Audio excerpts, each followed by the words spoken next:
You're listening to an Anazao Ministries podcast. What you gonna do, brother, when systematic geekology runs wild all over you? Because today, we are going to give the State of the Union of professional wrestling in 2022. We are Los Beardos de Muerta, and we represent the priests to the geeks. We are mediators between the Christian faith and pop culture. And if you enjoy what you hear today, if you think that systematic geekology is just too sweet, then you should head on over to patreon.com/systematic geekology, where you can subscribe to one of our tiers and unlock monthly things like D&D playthroughs, comic book reviews, and Patreon backers this month should be getting an exclusive movie review as well. More details to come on that later.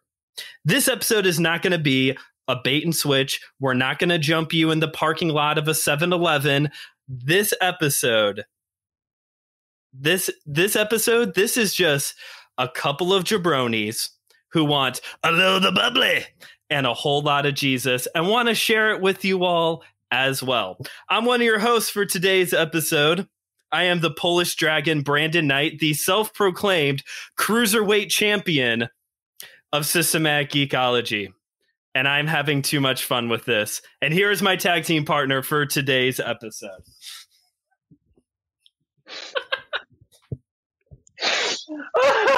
All right.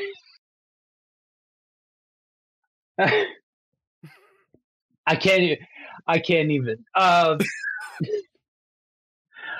There's no going back after this one. This is the peak of the intros. It's all downhill after this one. That is the best one.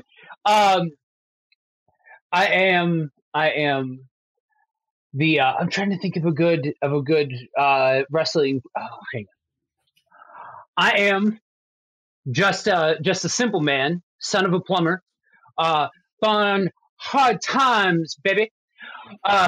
Your host, Joe, marketer, podcaster, and lifelong wrestling aficionado and absolute geek. If you'd have told me that back in '97 when I first became a wrestling fan, yes, I am dating myself, that I would get a chance to talk about this kind of thing with other people, I'd have called you nuts. But yeah. And not just talk about it, but on a Christian podcast, because nowadays there's 1,001 pro wrestling podcasts. We all just listen to 3 of them, but there's everyone has a podcast on wrestling. But I don't know how often Christians get together to talk about pro wrestling. So this is industry making right here in the works here on Systematic Geekology. But anyway, today we're going to be talking about the State of the Union of professional wrestling in 2022. This episode is going to be probably more for the experts. If you're coming into this episode and you're a mark, you know you are. Like, you're going to really get what's going on in this episode. Joe and I may try to slow it down a little bit at times to try and give a little bit of context. So that way, those of you who are just tuning in because you like systematic geekology, you'll be able to slot into this perfectly. Anything you want to say to that, Joe? Yeah. So I was thinking about how do you sum up this ridiculous thing of pro wrestling in a soundbite, in a single sentence explanation for the jobbers out there that have never heard of I've never watched pro wrestling. And so I'm thinking about this, and I want to see what you think of this soundbite explanation. It is a scripted athletic event presented within the paradigm of a greater overarching sports entertainment storyline involving, typically speaking, good guys versus bad guys, centering around championships or blood feuds or mimosa matches. We'll get there. I think that's really good.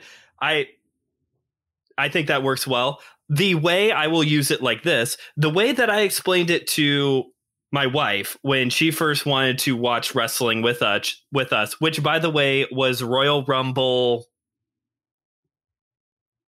2017, whichever was the one that Brock Lesnar entered the Rumble and then Goldberg immediately threw him back out. That was the Rumble that she watched, first time she ever watched wrestling with us.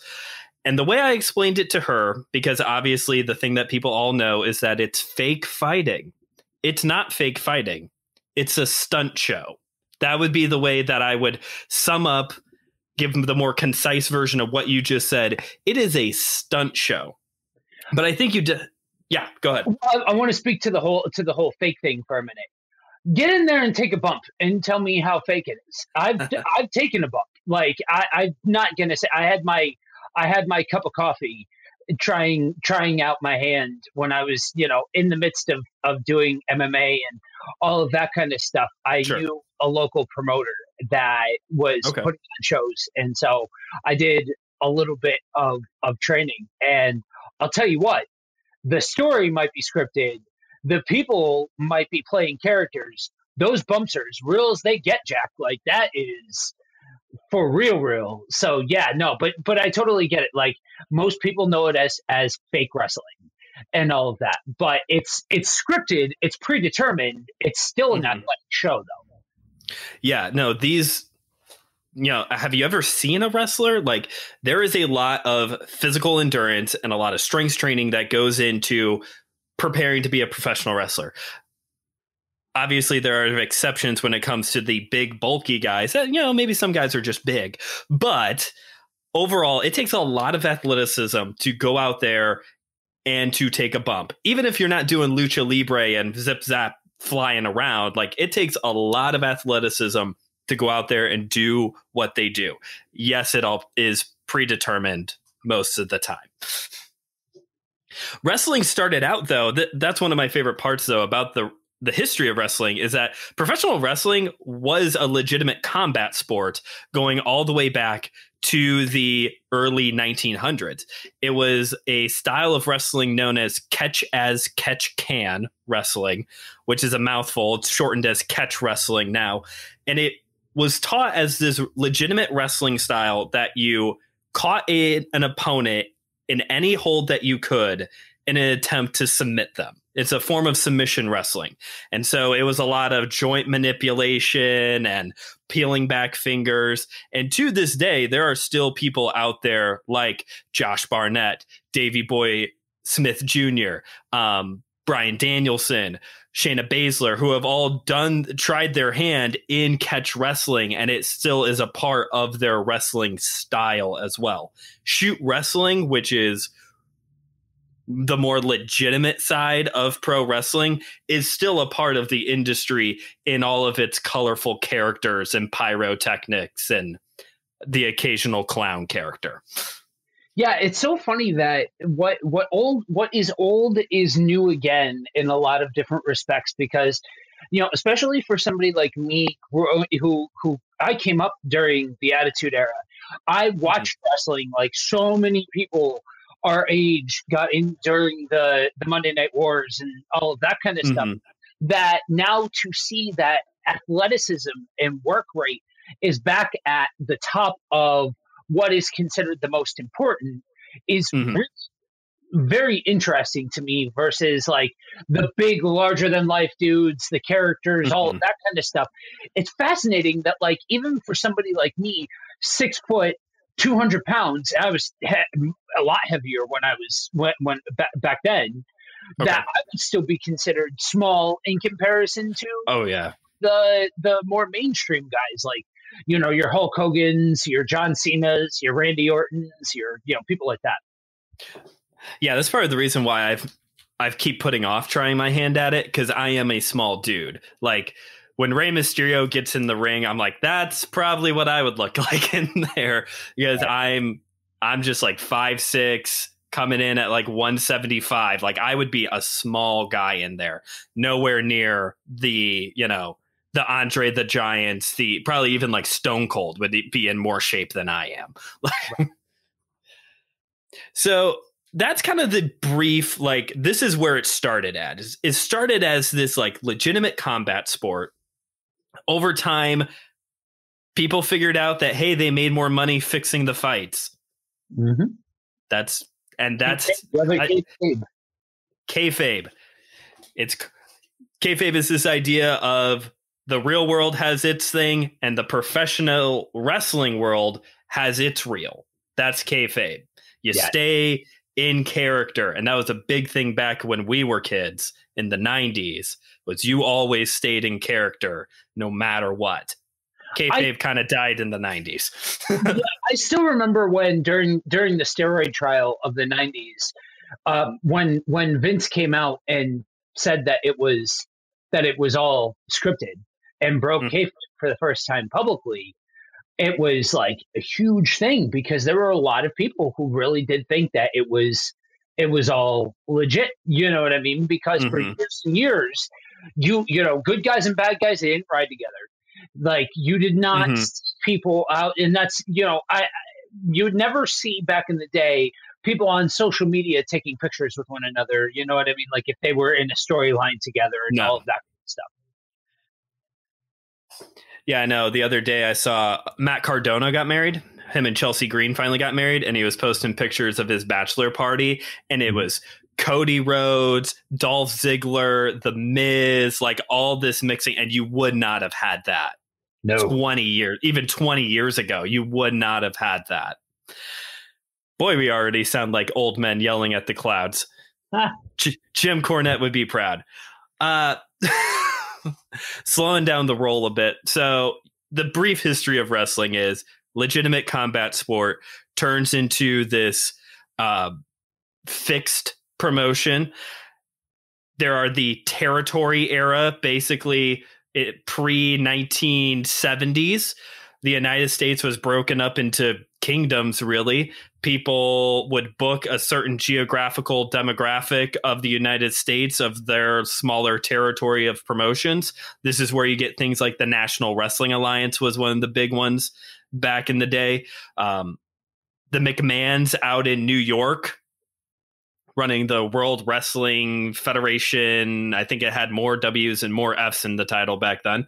The McMahons running the northeastern territory of the United States. Over time, Vincent Kennedy McMahon comes up with the idea of going national and broadcasting nationally. And that was the end of the territory era, because prior to that, basically whatever area you lived in, that was the wrestling you got to see. I would have seen Chicago wrestling. Joe would have seen whatever it was. You may have gotten that Northeastern, depending on where you're at. Like you may have gotten the McMahon stuff. I would have gotten Killer Kowalski. Like that would have been my guy back in the day. Gotten AWA. It would have. I think so. Yeah. Out there. Yeah. I think I would have gotten AWA. But McMahon took it national, and through that basically killed the territories, other than the NWA, who is like the comeback kid story in every era of professional wrestling. McMahon goes national with the World Wrestling Federation. It kills the territories because everybody wanted to be on TV. You made more money that way than just touring your local area. National Wrestling Alliance launches WCW, the World Championship Wrestling. Enter the 90s. This is when things start becoming more sports entertaining. Joe, would you say that's right? It became more about the characters and the shock jock Vince Russo storylines than the combat part of it. Oh, come on, bro. You don't like when things are put on a poll, bro? Come on. Bro. That's exactly right. Like that, there's a reason why so many of us look to from my generation look to characters, it's because it's what we were raised on. You know what I mean? You think about two of the biggest names of the 90s, right? When you think of 90s wrestling, the 80s, the 90s, and somewhat the 2000s, all kind of have their centerpiece guys, right? You think of these guys that transcended outside of wrestling. Most people have heard the name Hulk Hogan before. Most people have heard the name Stone Cold Steve Austin before. Everybody and their mother has heard the name of Dwayne The Rock Johnson. Oh, yeah. Which, for those of you that don't know, started off as a professional wrestler. Started off as an amateur football player and then became a professional wrestler. But you had these two guys, Stone Cold and The Rock, were characters. Their work rate was fine. Like they were fine, but they weren't work rate guys. They were character guys, Yeah. Let's not forget The Rock's finisher was an elbow drop. A slow paced elbow drop where you literally the ring and then stop and then go down. Like, come on.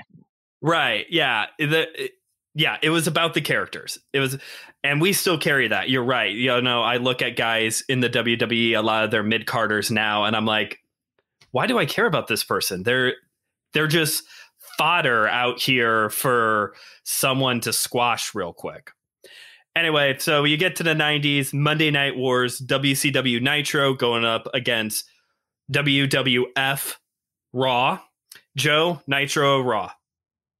Nitro, more often than not. I was a huge Wolfpack guy. Wolfpack, all right. I was very young in the 90s, but I remember WCW more. And according to my dad, I don't remember this, but according to my dad, we would wrestle during the commercials. And I would always be Jake the Snake Roberts. That's who I always wanted to be. I mean, he carried a snake around, so a kid is going to gravitate towards that. But I couldn't remember the snake part, so I was always Jake the Alligator, because alligator stuck in my head as a child better than snake, which rhymes. Eventually, Vince McMahon buys out his competition. That was the big, the simulcast being both on WCW and WWF at the same time, buys out WCW. You get into the early 2000s. And Joe, would you say this is the birth of the indies? Independent wrestling has always been a thing in the backside. But in the early 2000s, up into the present day now, would you say this is when the independent wrestling became got more of a foot in the door of this is a legitimate option as well? Yeah, you can think, even before the indies came, you're missing the extreme side of the Monday Night Wars. In the Friday night ECW. Yeah, I was growing up in Pennsylvania, going to Philly to go watch ECW and stuff like that. Like, that was, talk about nuts. I'm talking about like crazy town. Like, it was insane there. But that was, yes, a company that was one of the mainstream companies, but it was a lot of the initial, what an archetype of an indie would look like. And then you fast forward to 2002 and enter Ring of Honor. And now you've got a legitimate alternative. And that's something that we have been, so many companies have been trying to be the alternative to WWE, but very few of them have been able to sustain being a legit alternative. Back in 2002, Ring of Honor, guys that a lot of mainstream fans know today, the Samoa Joes of the world, the Bryan Danielsons of the world, the CM Punks of the world, all cut their teeth in ROH. And this was like a legit, when everybody else was doing the sports entertaining type stuff, this was legitimate, like bringing it back to athletic contests and things like that. And and from there, you started to see a lot more of these independents start to pop up, because all of the mainstream TV time stuff was WWE or eventually TNA, or you know what I mean? Yeah. Yeah, I get what you mean too of like the alternative. When it comes to alternatives, like truly an alternative, like TNA Impact Wrestling is like the alternative to WWE. They are the lower budget WWE.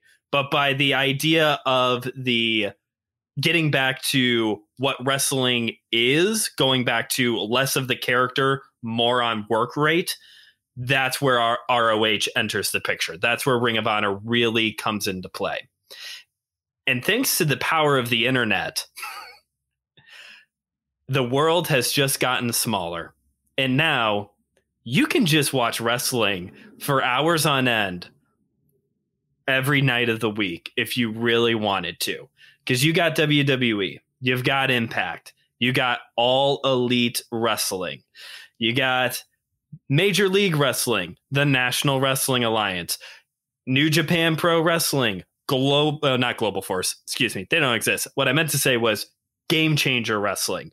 There are just so many options that are out there now because everyone's got a streaming service, or there is a streaming service for independent wrestling, independentwrestling.com or independentwrestling.tv, and Fight TV has a host of independents. Yeah. It's the market has gone from you got WWE and maybe TNA if you have the right channel to everything. It's everywhere. And more companies are trying to get in on it now too.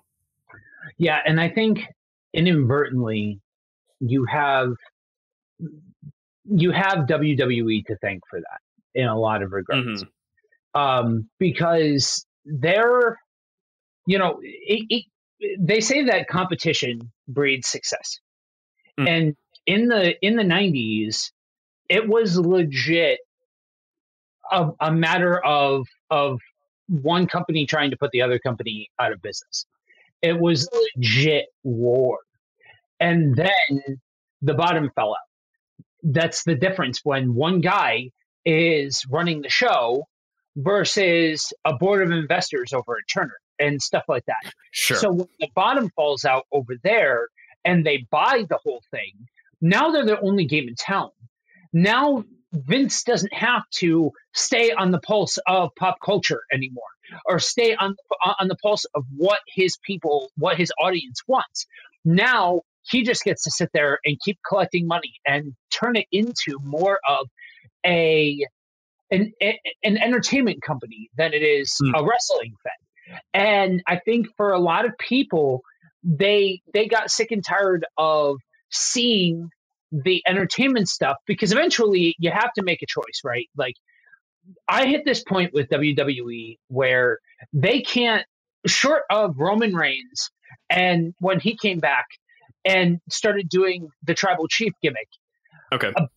Short of that, nothing else has been for me for quite some time. I'm not their audience. They want young kids. That's fine, but I'm not that person. My tastes have matured and things like that. So what then does a person go? They either lapse or they find one of these smaller promotions and start to support them, start to support more of what's out there, things like that. And we're seeing, thanks to, and I know for a lot of people, this is a dirty phrase, but guys like the Bucks, guys like Kenny Omega, guys like Cody Rhodes, all of these guys really lit the independent scene on fire when they started working for these different promotions and things like that. And it really breathed new life into the independent scene, where now you can go and see all of these different companies and things like that. Yeah, because that's the weird irony of professional wrestling, because competition is good. We're seeing that play out right now between WWE and AEW.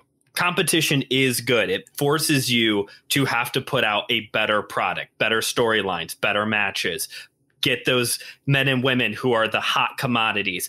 But at the same time, wrestling is also better when we work together, which sounds so like Saturday morning 80s cartoon, but it's true. You look at something like All Out, or not All Out, All In. You look at All In, which was this super promotion of Ring of Honor, Impact. Was it AAA or CMLL? One of the two was AAA. Also in. Was it AAA? AAA.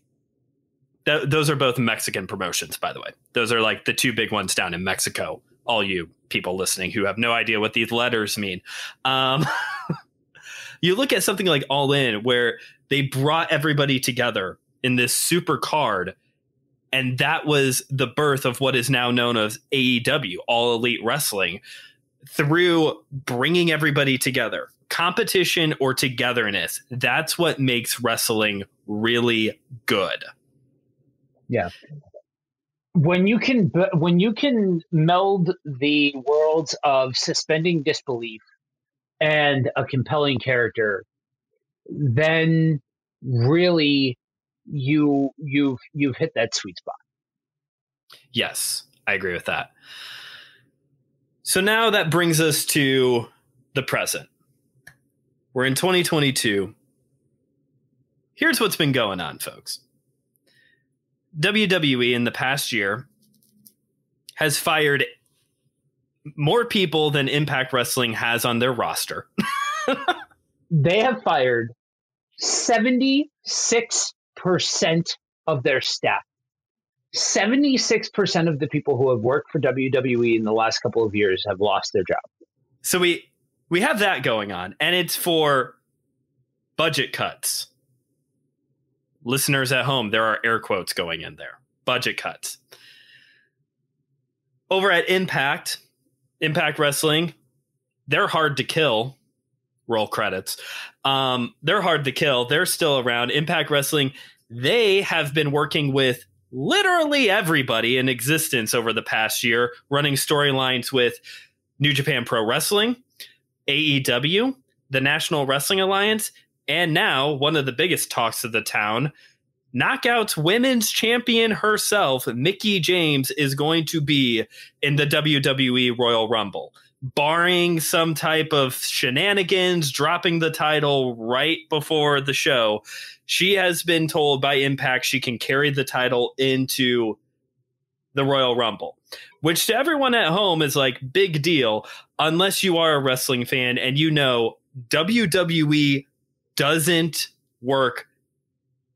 Not even work. WWE doesn't acknowledge the existence of other people outside of their walls. You look like you want to say something. Yeah. One of the biggest things that I've appreciated about Impact is the fact that they will not shy away from the fact that other promotions exist. Yes. With WWE for a long time, for those of you that aren't aware, they simply, in storyline, if anything outwardly facing, nobody else existed for years and years and years. Other wrestling companies just simply did not exist. They would not refer to them. They would not reference them. If you asked them, they would say they would not acknowledge who they were. Mm-hmm. So for them to cash in on this whole hype train of the Forbidden Door is really a big deal. You know what I mean? And I'm torn, right? Because I love what Impact has been doing. I love the fact that they showcased Mickie James, even though women's wrestling really is not my thing. I think that she is a compelling character and a good storyteller. Okay. I don't want to see her slum it over in WWE. Yeah. With all of this hype, and this is not how WWE would treat a guest, but with all of this hype, minimum, she has to finish Final Four in the Rumble now. Oh, they're going to squash her. Minimum. 100%. Yeah, but they're going to squash her. She's going to get thrown right out. Yep. Prove me wrong, WWE, because I have lost a lot of faith in you this past year. You can do two things to bring me back in, and that's one of them. Don't squash Mickie James in all of this. Other things going on in wrestling right now. You got AEW. They got this guy. His name's Hangman Adam Page. He's their world champion. He's a young guy. He's not Chris Jericho, Jon Moxley, formerly known as Dean Ambrose, or Kenny Omega. He's kind of the guy. He's their homegrown kind of guy who's taken the title and is going to represent the company into this new year. You got Ring of Honor, Joe's favorite thing in the world. They kind of don't exist right now. This was one of the biggest stories, I thought, like legitimate news stories in 2021. Ring of Honor announced that they were releasing all of their talent, paying them through the rest of the year, but had officially released some of their contracts back in October. Was going to run one last big pay-per-view, Final Battle, which is their year-end pay-per-view, take this first quarter off, and then relaunch at Supercard of Honor in April.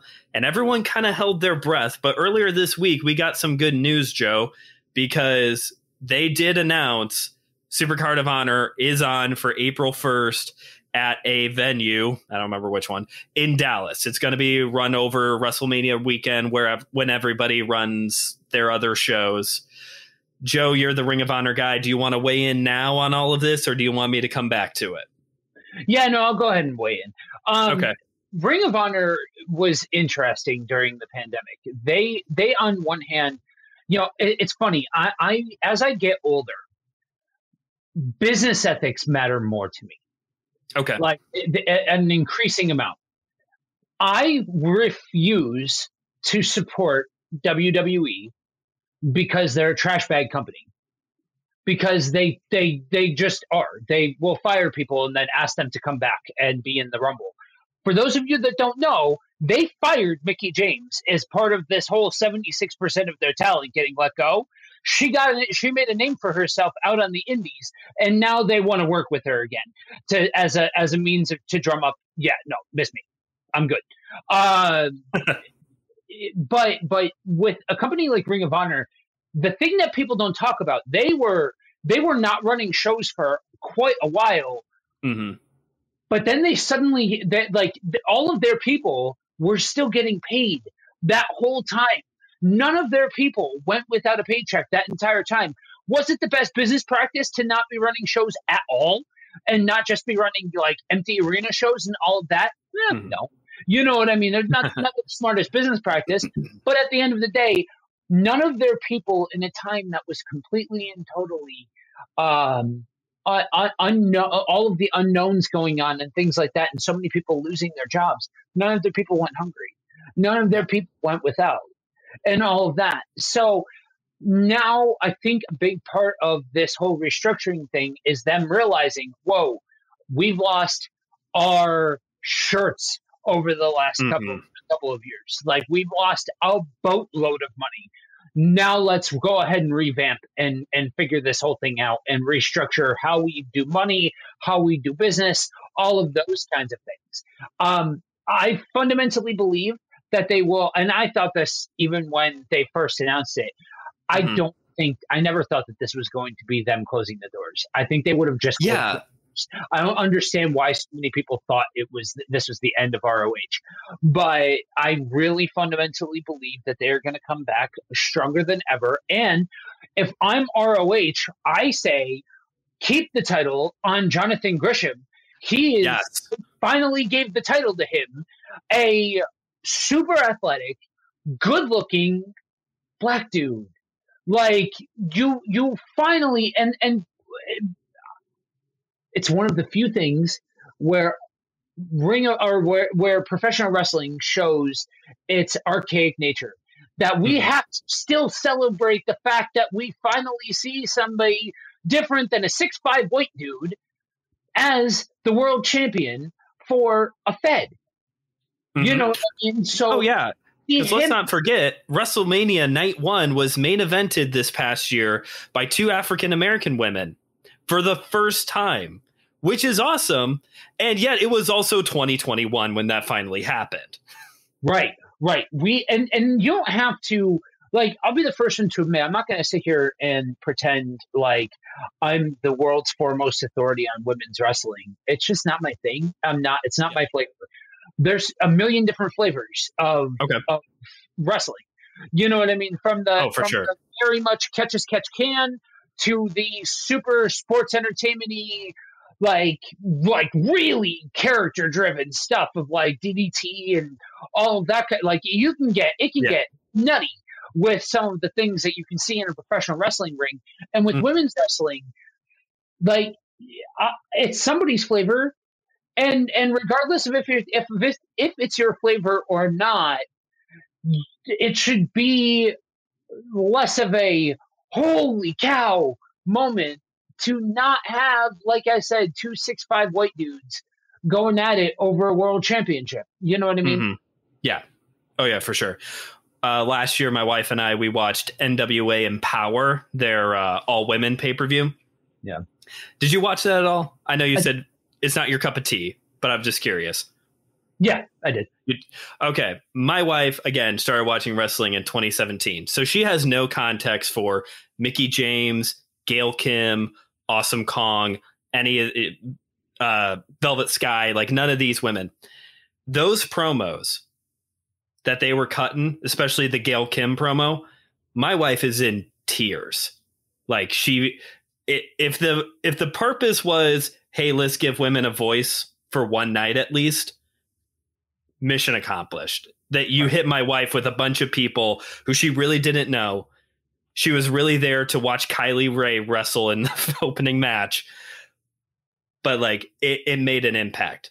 And speaking of NWA, I think they also should get an award for how they handled 2020 pandemic wrestling, because I don't know how they handled the financial side as much, but they were very, very cautious. They took a long break. I think they may have came back before Ring of Honor, but they took a long hiatus to keep people safe. And to this day, the place where they run their shows in Georgia is a government-owned building.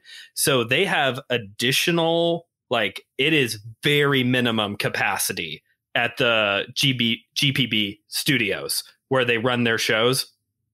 And they're totally fine with it. Like, they have made it very clear, like, we're not going to, like, mess around. This is people's health we're talking about here. And I love the National Wrestling Alliance. Me too, because it's a legit alternative. It's something different. You know what I mean? Like, it really is. Does their announcing and their mic work and things like that need help? Yeah. Oh, that's where they really feel like an indie, man. Yeah, they really do. But that being said, I got to give it to NWA because we don't. I don't have to be the foremost authority on things. I don't have to be the most progressive dude or anything like that. For me to say a couple of very simple things. One, it shouldn't be a big hush hush thing that women are getting the spotlight. It shouldn't be, oh, women are getting the spot. That shouldn't be a thing. B, nobody of any gender, of any circumstance, should ever be made to feel like, as a part of an industry, they just need to accept the fact that they will be abused, or they will be ostracized, or they will be harassed, or anything like that. I don't care. I don't care. Like, that is very much the good old East Coast boy in me, that you just don't mess around with that. And the way that they pivoted hard when the big scandal happened in 2020 and all these people got name dropped for being predators and being scumbags, but including one of their top people in David Lagana. Dave Lagana. That's a big part of why they went quiet for a while, is because he was the head of production. He was the head of creative. He was one of the biggest people outside of Billy Corgan running the show. And he was name dropped. Excuse me. That's William Patrick Corgan to you, sir. All I know is that the Smashing Pumpkins are a terrible band. Change my mind. Overrated. Almost as overrated as Nirvana. Oh boy, I just picked up some 90s kid. Yeah, you did. But so the way that they responded to that, like, dude, like, hats off. Like, chef's kiss. Like, Yes, AEW responded to the pandemic in their own kind of way. Impact responded to the pandemic in their own kind of way. Yeah, okay, that's but to be willing to overhaul your company in such a dynamic way needs to be applauded. Yes. And here's to hoping that maybe going forward we can do it just a little bit better. Yes, I can rest on that sentiment for sure. Last two promotions I want to bring up. Major League Wrestling, the indiest of indies, they are bringing back a spiritual child of one of Joe and I's favorite wrestling things in the world, Lucha Underground, under the new name Aztec Underground. We can't go into Lucha Underground right now. That will have to be a separate episode. And finally, Will Ospreay is proving that he really is the greatest wrestler on the planet as he continues to showcase his talents over in New Japan. So that's kind of giving you the framework of where we're at right now going into 2022. Joe, how you feeling about this year? So I can appreciate a lot of aspects of where wrestling is. I am halfway in between two worlds. That's part of why ROH was so resonant with me. Okay. Like big guys slapping 7 shades of something out of each other and like, in a way that like makes you suspend your disbelief. Like, shut up and take my money. Like that is absolutely. But I don't need 87 flips and for you to name every single move and for every single thing to have some kind of something attached. No, I don't need that. I need realism. I need to suspend my disbelief. And I see a lot of that. Unfortunately, peppered in that is the need for flips and choreographs and for it to look like a stunt show rather than for it to look like a competitive contest. I'm all for work rate so long as it looks believable. If you're jumping and then pausing and then you're going to wait for the person to catch, you know what I mean? There's a whole there's a lot of problems in that for me. On the other hand, character work, mic work. There's a reason why, and I fundamentally believe this, if anybody has half a brain cell, then they will strap the rocket to MJF and not look back. Oh, yeah. I am all for the Millennials World Champion in Hangman. I think Hangman Adam Page tells a compelling story, all of that kind of stuff. Fine. But that being said, I still remember on one of the very first episodes of Dynamite, AEW show, that where it was him and Chris Jericho in the ring. And they're going back and forth and MJF on the mic. I'm like, dude, I haven't heard mic work like this in probably decades. This is why I became a professional wrestling fan in the first place. This is literally like dudes going at it on the mic and then can back it up in the ring is literally why I became a fan in the first place. And so for me, having a heel champion is way more dynamic than having your conquering babyface champion that's taking out all challengers and having 60-minute matches every other week and all of that kind of stuff. I don't necessarily need that. I'd rather a compelling character at the helm. So to me, being of those worlds, dude, there's awesome things going on. And more, I see the conglomerate of WWE. Like, yes, you've got your lifer fans that think that that's God's gift to wrestling and all of that kind of stuff. Refuse to look at anything outside of that, whatever. Fine. If that's your cup of tea, that's your cup of tea. Right. But for me, like, I love so much of what's going on, but I got to speak the praises of Impact. I think Impact is going to be the promotion to watch in 2022.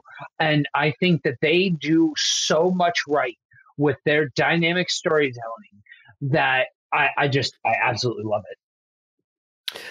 I used to be a real big fan of TNA back in the day. I've always watched WWE. I wouldn't say I'm a lifer, but I've always I've always gravitated more towards WCW, to TNA Impact, to the alternative versions. I do share a little bit your view on wrestling, though. I like the realism.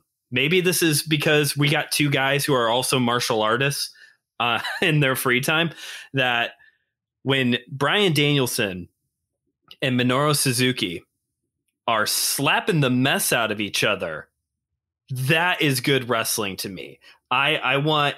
Give me Jonathan Gresham and Josh Alexander any day of the week. I will take those guys. I want guys who can go out there and brawl. But at the same time, for wrestling to be good for me, you're talking about character work. I would more so lean on then get silly with it. Despite the finish, Joe, I was a big fan of the exploding barbed wire death match last year between Moxley and Omega, because the finish was bad, but everything else there was really, really good. And if you're wondering what an exploding barbed wire death match is, it's exactly what it sounds like. Yep. There are low grade, basically glorified fireworks attached to boards, covered in barbed wire, and you throw each other on top of them. It's if you haven't picked this up yet, wrestling is silly. Wrestling is silly. It's silly. You brought up, what was that? All Out 2020, Chris Jericho versus Orange Cassidy in the Mimosa Mayhem match. First person to be pushed into a tub of mimosa loses. Yes, please sign me up for that. I don't want that all the time, but when those things come up, lean into it. That's why things like the Elimination Chamber has always been one of my favorite matches. Money in the Bank has always been one of my favorite matches, because for some reason, when you put a ladder in a ring, all of a sudden nobody can climb it quickly, and it's so fun when that happens. We're also of the generation where we grew up on the Hardys versus the Dudleys versus Edge and Christian in TLC. We grew up on Armageddon 2000, the six-way Hell in a Cell match. You know what I mean? These kinds of big, bombastic type matches where they're all gimmicked. You know what I mean? There's always a spin on them and all that kind of stuff. We grew up with the hardcore division. You know what I mean? Where people are just, beating the tar out of each other with weapons and all of that kind of stuff. Guys like me, I grew up on ECW. Later ECW got a little bit ridiculous with people like New Jack stabbing people and all that kind of stuff. That got but and I wish I was being facetious when I said that. ECW is a weird thing, folks. But that's but that's the stuff that we are used to. And so now when you've got those fans are now adults, 30-somethings, 40-somethings watching this stuff, you're now seeing, or on the flip side, you've got people who are super young that are now have the book and at these wrestling promotions and things like that. Now you're starting to see the evolution of the silliness of wrestling and the ridiculousness of it. And I think that's where Game Changer Wrestling comes into play, because they are very silly. Have you seen the Invisible Man match? Yes, yes, I did. There is a thing. Google it. Go on YouTube, fans. Go Google GCW Invisible Man versus Invisible Stan. They had a match between two invisible people.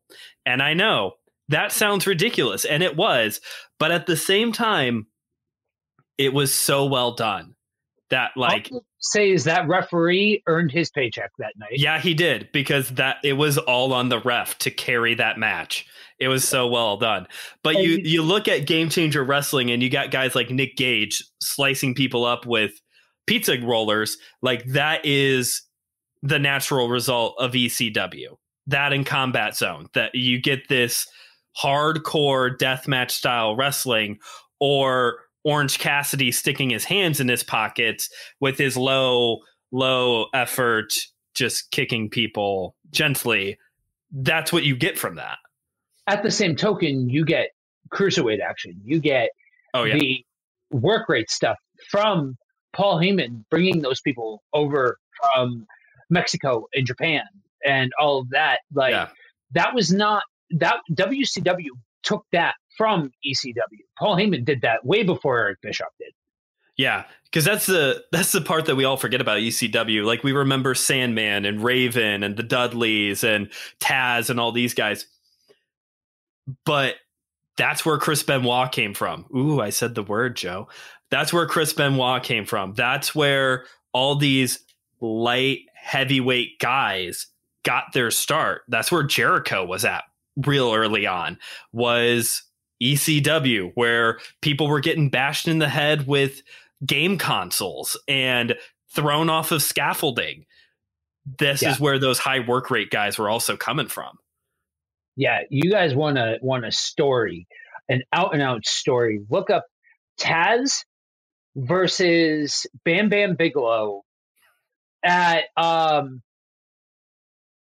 Revolution. Okay. David and Goliath story. Taz is a 5'5", 5'6", built like a fire hydrant dude, and Bam Bam Bigelow's like 6'6" and maybe like 450. Maybe if not, he's a big fella. Yeah, and the story that they were able to tell was just out of bounds. Like it was just absolutely awesome. I'll have to look that one up. I was a little young for ECW, believe it or not. Yeah. I've watched my fair share as an adult now. For me, Taz is such a big fan, or I'm such a big fan of Taz, is because like you talk about a dude that encompassed everything that I want at realism. Mm-hmm. Like it looked like he was messing dudes up in that ring. And for somebody like me, who I grew up in boxing gyms, I enjoyed all of that kind of stuff. That like to see this dude throwing people around like that, and then getting on the stick, and just eviscerating people in promo work, it was just awesome. I wish I could remember Taz as a wrestler. I've always known Taz as the commentator, but that's a good thing too. Going into 2020, or 2022, excuse me, going into 2022, my impression is that this is going to be a big make or break year for a lot of people. I think this is going to be a make or break year for a lot of promotions. WWE, I mean, it's going to take a lot for them to go bankrupt. I mean, they got money out the wazoo in that company. I think this is going to be a make or break year for their fans as they continue to drain the pool of their talent, drain the pool of production, and move more and more towards entertainment. Yeah, and less towards wrestling. Like you said, the weird thing about WWE is that they appeal to children, but their main demo is 50 plus, those lifers. You get like children and 50-year-old men who have been with the company for forever. And like you said, if that's your cup of tea, that's your cup of tea. That's fine. I've lost interest. SmackDown has always been my favorite WWE show, and I don't even bother anymore. Yeah, I think this is going to be go ahead. Well, that's because the two main people that you just described are Hulk Hogan and Attitude Era fans that have just refused to let go, or people that like kids that like the flashiness and like the very watered down version of wrestling that WWE is now and can do now that they are publicly traded and they behold to investors and different advertisers and different people like that like it very much changes the whole dynamic of what it is that they present. Whereas with these other companies, they're trying to recapture what wrestling was like before all we ever knew, the whole generation of people that all they ever knew was sports entertainment. Yeah. And I should explain real quick as far why we keep using that phrase, sports entertainment. Vince McMahon hates the word wrestling. He is 1 and 2, and that's part of the biggest difference between WCW and subsequently AEW, which is kind of a spiritual successor of sorts to WCW in a lot of ways. But it was very much a that Southern wrestling versus the North's entertainment and stuff like that.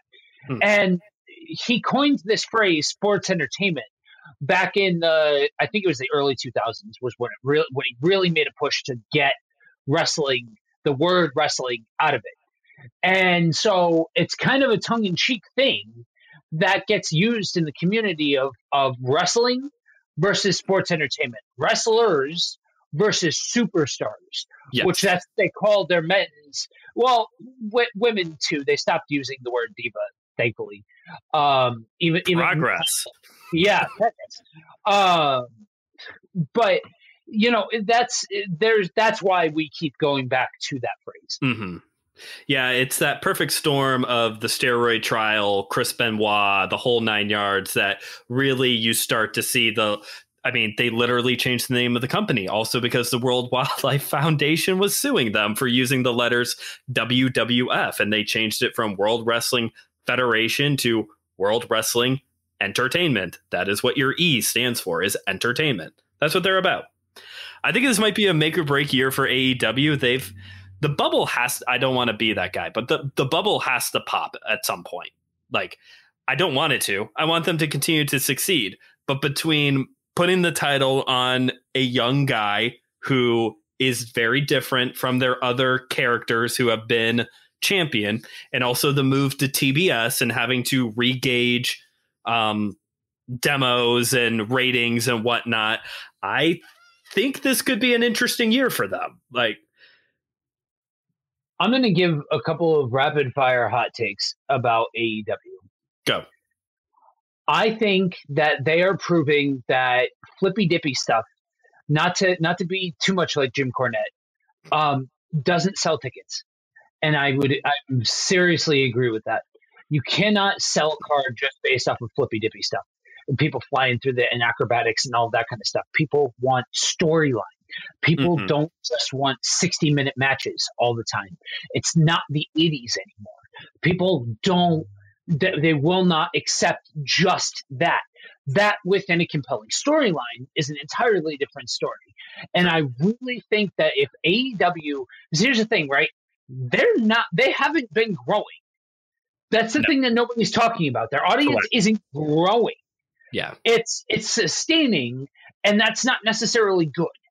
And so while I can appreciate what AEW is, they, for the love, need to hire somebody who can tell a story. If they can learn how to tell a story, they will take over the wrestling business. If they can learn how to have long, overarching story beats that don't eventually get forgotten or get put on the back burner for the latest free agent signing or something along those lines, or actually do the whole rankings thing that they said that they were going to do, leave that, honestly, I think they should leave that to MLW. MLW does that wonderfully because that's a tentpole gimmick of theirs. Yeah. Leave it alone. Like, yes, make matches matter, and seriously, get somebody needs to take the mic away from JR. They need to take the headset away. He's done. Like, he's a relic of a bygone era. They need to be done and move forward with Excalibur and Taz on the headset. Same thing with Tony Schiavone. If they want to move him into like a Mean Gene role where he's doing backstage stuff and in-ring stuff and all of that, cool. I can appreciate that. If you want to stroll Jim Ross out for the random occasional match, whatever, fine. But you need to go with voices that can match what's going on in the ring, and that's just simply not those two. I don't need to hear a story about TBS in 1985 every other match. It's just not what I want. Sure. You know what I mean? Yeah, and Excalibur definitely hits that voice. Like, he is the age of the people who are in the ring, and it makes sense. JR is kind of at that point of like Ric Flair and TNA, just kind of like the dude, like, we need to stop doing this now. Or Sting in AEW. I said it. Ooh. Yeah, Sting needs to be done. Or they need to get, like, they just stuck him with Darby. Oh, you wear face paint? I wear face paint. Let's wear face paint together. We're not friends. Like, that's literally the depth of their relationship. Come on. What are you talking about? You're just not paying attention to the details. Like, clearly Sting is his grandpa. Like, that's really what's going on here. Is that Sting, say what you want about the work that Sting's doing now, I will forever enjoy. I think it was Double or Nothing when it was him and Darby versus Men of the Year with Ethan Page and Scorpio Sky. And that look Ethan Page gets on his face when Sting just kind of pops up behind him and he's like, oh no. Yeah. It has its moments. Ring of Honor. So they've ceased to exist, kind of, because Impact Wrestling is so great. They've just invaded Impact Wrestling with a small handful of their guys. I agree with you. You said this earlier. I don't know why everybody was like, bye, see you later, Ring of Honor. This is it. Like, when they said, we'll be back at Supercard of Honor, I took it for what it's worth. I think this is going to be an interesting year to see how it all plays out, especially with this whole restructuring that they're doing. They're going to non-contracted talent now to help save money. So that'll be an interesting play on how that works out with everything. Should make booking a little bit easier and also more difficult all at the same time. Well, the thing that most people don't realize about Ring of Honor is they're one of the only other places outside of the big two that has consistently used exclusivity contracts. That most of their roster was on company-specific exclusive contract. And so I think that's brilliant, especially because WWE has proven that they are an entertainment company. Okay, so what do we have now that combats that?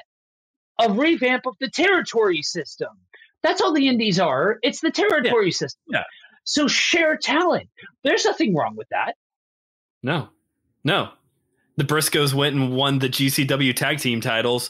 Like, even before they announced it, they were showing up in GCW to win their titles. So yeah, share the talent. It's fine. Share the love. Wrestling is better when people from they don't even go here show up and wrestle for it and win their titles and bring it back to their company. It's more interesting that way. It's this blurring. It's as if DC showed up at Marvel, which did happen in the 90s. Like, this stuff does happen, and it's more interesting that way. Joe, we need to be wrapping this up. Clearly, we need to do more episodes of wrestling, don't we? Don't we, Geekology listeners? You definitely want to go on systematicgeekology.org and tell us that you want more wrestling in your life. Yeah, this is going to have to be one of those. So we are taking a minute to appeal to you guys, our lovely audience. This is very much a test of a proof of concept. This is something that, I'm not surprised that we've now gone. If you at this point you may be listening this to anywhere from 55 minutes to an hour and 3. Who knows as far as once it actually comes out.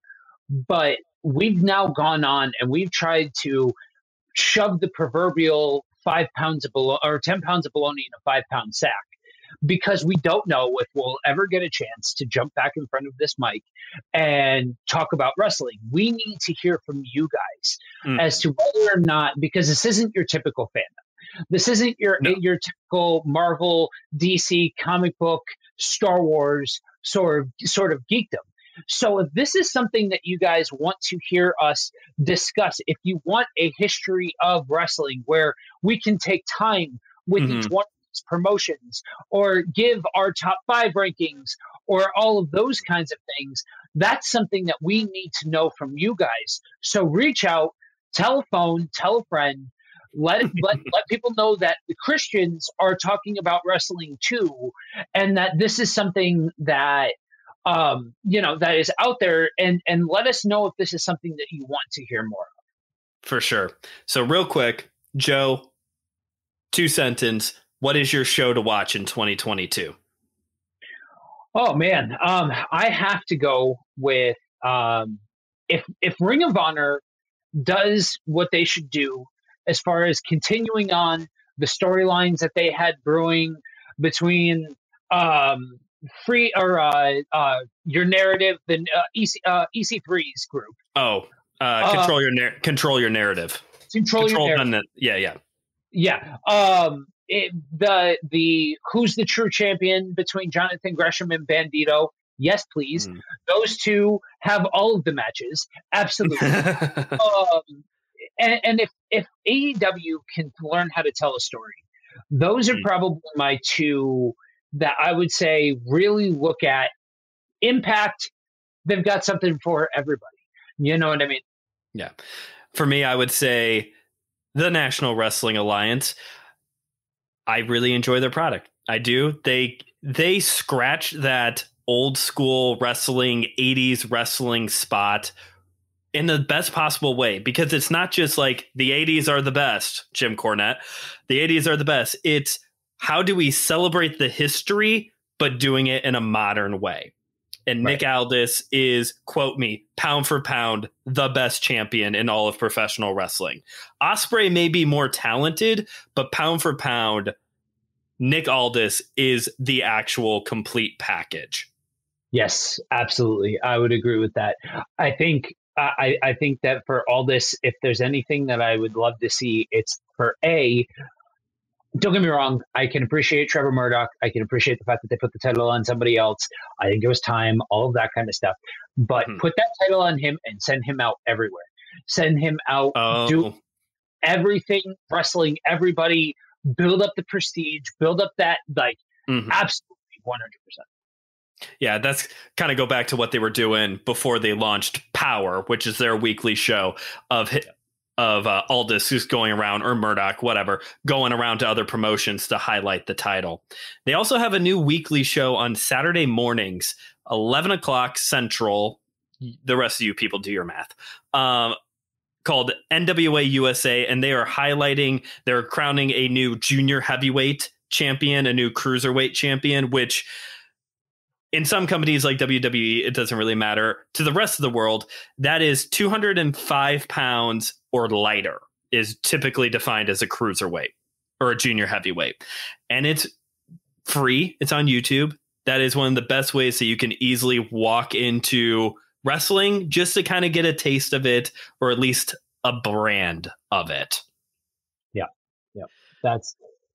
So I want to give something real quick before we wrap up here to the diehards that are the people that have understood all of the lingo, watch all of that.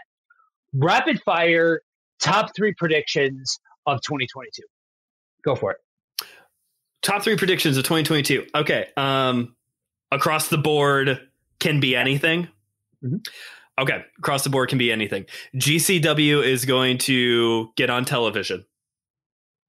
I think they're already in talks. There's been a little bit of talks with Vice along with MLW to join them over there. So I think GCW is going to make it onto cable, or whatever you want to call it now. 2, WWE is going to make a movie. Now, they have made movies in the past, but what I mean by that is there has been these weird talk that they're going to start their own basically cinematic universe of movies, of wrestling, and I think it's going to happen this year, and it's going to be bad. That's not actually part of the prediction, but it's not going to be great. They can do the cinematic match here and there, especially the Boneyard match between Undertaker and Styles back at WrestleMania, but I don't know how a whole movie is going to be. And rapid fire number 3. NWA is going to invade AEW. I know they kind of already did that with Thunder Rosa, but I'm just waiting for the rest of them to show up now. Yes. I think it's just because I want Kenny Omega and Aldis is really what it comes down to. But see, I want Cody Rhodes and Aldis again. I want to see that. We do need the third. With Cody as the heel and Aldis as the babyface. because before it was the other way around. Yeah. And I 100% want to see, like, they need to change. They need to flip the coin and finally make him a heel. Make him a heel. I understand slow storytelling, but you need to make Cody a heel now. Otherwise, it's going to be garbage. Like, I now is the point where they can either lean into it and do it, or be done and like make it so that way he's his father, but even his father was a heel sometimes and knew Sure. when to be a heel. You know what I mean? Oh, And yeah. I think he makes a better heel than he does a babyface. Cody? Yeah. Yeah. Yeah. For sure. Okay, rapid fire. What do you got?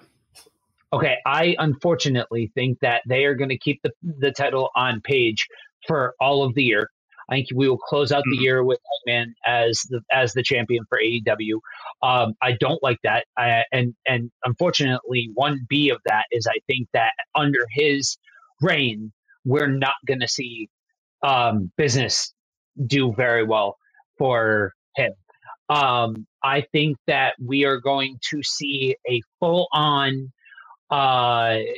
clash between Ring of Honor and Impact, where it's like a full-on invasion deal. I don't think it's just going to be these 5 people that, or however many it was at the pay-per-view. I think we are going to see a full-on battle of the brands sort of thing. And I think that we are finally going to see WWE sell to somebody. Maybe the Mouse, maybe somebody like that. I don't know. But I do think that that's exactly what they're getting the company ready for, is to sell it off. And I think we're finally going to see Vince run off or ride off into the sunset. Yeah. And of all the options, it's got to be Mickey Mouse or it's got to be Jeff Bezos and Amazon. No, but really, though, like, they would have the money, because all this would come down to is who could write the biggest check. And that's your 2 options. And Amazon now has an entire platform of wrestling content. I mean, they have some already, but now they have a major promotion. Yeah. Yep. I would agree with that. This is what all of this firing and restructuring, that's what this has to be leading towards. Yep. We have been going for so long on wrestling. So maybe we should do it. We have definitely shown our passion here for wrestling. But very simply, Joe, we have a tendency to go long anyway. The state of the church in America. Maybe I'll monologue for a bit and then you can kind of wiggle in here. I think right now the church is in an interesting spot. We were so all over the place in 2020, drawing lines in the sand, getting passionate about some things, and then completely cooling off within 2 weeks when the next cool thing came around. And then we got really tired in 2021. And we all got really depressed and really sad and really just needed to go sit in the corner with a warm glass of milk and just relax. But we kept pressing on. I think right now, going into 2022, the church is maybe recalculating. I would hate to use the word slumbering, which maybe is really what's going on. Maybe the church is just kind of taking a back seat and is just going to let things play out until the next big thing happens. And then we get all riled up again. But I don't know. Back in 2020, it would have been, we're a hot mess, would have been more of my answer. But right now, going into 2022, I don't really know what the church in America looks like. I don't know if that's a good thing or a bad thing either. Maybe we're just taking our chill pill finally and trying to get our head together. Joe, what do you think? Well, it's a loaded question and we've gone long already, but we have to do a little bit of a topic, Right. To sum it up in a Reader's Digest version, that would need a lot more context. I think that we are either on the precipice of a great reformation or we are seeing the systematic deconstruction of the American church. And I know that that's a heavy statement to make. That's a very heavy statement to make. And coming out of a nigh 33-year-old's mouth probably just looks like an angry millennial talking smack and all of that kind of stuff. But all I'm going to say is this: nowhere in the Bible, nowhere in the Bible is America referenced. And on top of that, we have historically seen systems that have fallen away from God come to an end. Mm-hmm. Like it or not, good or bad, that is something that we have seen historically speaking. And you are seeing an incredible downswing in attendance, in churches, and all of these things that you can't ignore that forever. You can't have that just continue to be a thing when, you know, most of the church population in America is made up out of a handful of churches. That something has gone terribly wrong. And so I think that if we're being honest about it and looking at the current state of things, we either need to have a great awakening to the fact that this is more about relationship than rules, that it's more about intimacy than the building or the ritual or any of that kind of stuff. Or we're going to see the page turn on what this country actually stands for, to a point where there won't be this misguided notion that this country stands for "in God we trust." No, I agree with you. And I think it's one of those, you hope for the best, you plan for the worst, you know? At least that's kind of my mentality. You hope for the best. We want that reformation. You're listening to two guys, you're listening to a lot of hosts on this show who want that reformation. And, you know, as a guy who works in church ministry, like, I see it here and there. I see it in small kernels here and there. But then you have to step back and say, is it enough kernels? You know? Yeah. And at that point, I'll be honest, you're hearing from another guy that most of my time is spent doing things that are in ministry. This is the most non-ministry related broadcasting that I do. So, like, trust me, I want to see the awakening. I don't, it comes with a very heavy heart for me to say that. I take no joy out of saying those things. But if I'm being honest, that's the reality. Yeah. Yes. No, that is the reality that we're in right now. This could all just fall apart. Yep. I'll say it. You know, is there some things that are good that are coming out of the systematic deconstructing? I actually think so. I think for some of that, there are major holes in the armor that are starting to show that the church needs to then reform.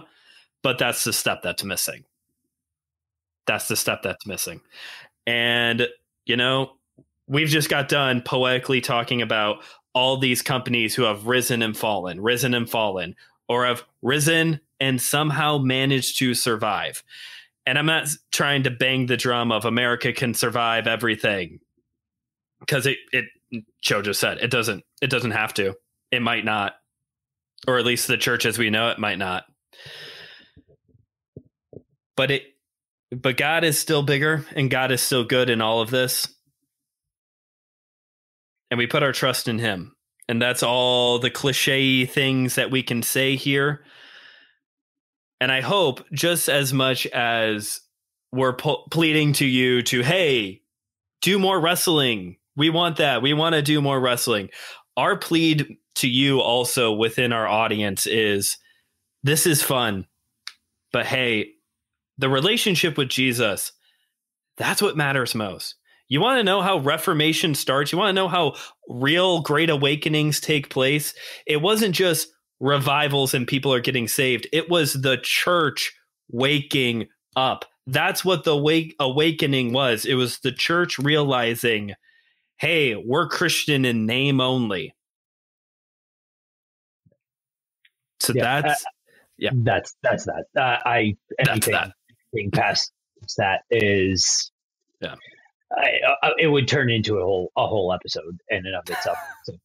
Yeah. We'll wrap it up then. So, Joe, we've done a little bit of recommendations earlier talking about some of the wrestling shows to watch in 2022. Anything else you would want to add to the recommendation list, wrestling or otherwise? Yeah, so I want to recommend an indie fed out of northern Michigan that I had a chance to meet when I was out there last August. It's IEW, Imperial Wrestling Entertainment. Okay. They are a Christian wrestling company that mainly does like charity stuff and all that kind of stuff. Mm-hmm. And they were part of the festivities that I spoke at. They did some tapings there and did like a live event sort of thing. And they are just so much fun. They've got a show on YouTube called Battle Zone that I would definitely suggest checking out. They are, and if you are up that way, seriously, take the opportunity to go and see them if you can. They are a wonderful show and really good dudes. That's fun. We used to have one like that here in Northwest Indiana that was ran through a church. Really good stuff. Fire Pro Wrestling, no association to the old video game. But yeah, I've heard of Fire Pro Wrestling. Yeah, they were good. They got Rhino. That was like that was during Rhino's indie days. I guess he is still. But they would get Rhino frequently, and my brothers and I would go. My recommendation would be to check out Black Label Pro. That's one of the hot indies out here in Northwest Indiana. I've seen Darby Allin, Sammy Guevara, Keith Lee, Matt Riddle, all before they went on to sign their big contracts. Ethan Page, Jordan Grace, like that's where I saw a lot of these people before they signed on with the bigger promotions. So really good stuff. They got some of their matches on YouTube. They've got like a select group of matches on there you can check out. But they're also on independentwrestling.tv. I think that's where you can catch their pay-per-views. And the subscription for that's really cheap. I think it's like $8 a month for a whole lot of indie content on there. So check them out. Joe, where can people find you if they want to hear you rant about the church more? You can find me at buddywalkwithjesus.com. I'm a co-host at Buddy Walk with Jesus. You can also find us on Facebook, going live all the time. Same thing with Kingdom on the Road every Saturday night at 7:30. And you can find me, Brandon Knight, on Instagram at just.brandon.k, or Geekology now has a Twitter, so I guess I will also plug, you can follow me on Twitter if you really want to, just_Brandon K if you want. I really just tweet along with wrestling shows, so now you know what you're getting yourself into. I also co-host the show My Seminary, or co-host, what am I talking about? I'm the only guy on the show. I'm also on My Seminary Life, where I talk about the stuff I'm studying in grad school right now. It's on all the platforms, Facebook and Instagram at My Seminary Life Pod. And occasionally I show up with Joe over on Kingdom on the Road, so follow us over there as well. And that is it for today's episode. Thank you so much for hanging in there with us, even if this is the one and done wrestling episode. Thank you for listening. And remember, we are a chosen priesthood, a geekdom of priests. This was an Anazao Ministries podcast. If you enjoyed this show and would like to learn more about our network, be sure to check out the Anazao Ministries Podcast Network.